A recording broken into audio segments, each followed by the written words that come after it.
अयोध्येतील राम मंदिरात रामलल्ल्याच्या मूर्तीची प्राणप्रतिष्ठापना सोहळा सोमवार दिनांक 22 जानेवारी रोजी पंतप्रधान नरेंद्र मोदी यांच्या हस्ते विधिवत पद्धतीने पार पडला।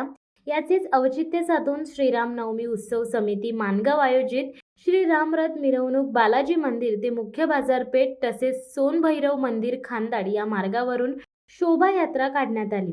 यावेळी माणगावकरांनी एकच गर्दी केली होती।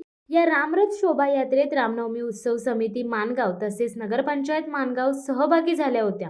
या दृष्टीने प्रत्येक नागरिकांनी आपले घर अंगण स्वच्छ करून घरासमोरील अंगणात सडा शिंपडून रांगोळी काढून रोषणाई करून आकाशकंदील लावून दिवे लावले होते। प्रभू श्रीराम मूर्ती प्रतिष्ठान सोहळा भारतीय सणाप्रमाणे मोठ्या उत्साहात माणगावात साजरा करण्यात आला। शिवसत्ता टाइम्ससाठी दीपक दबके, माणगाव।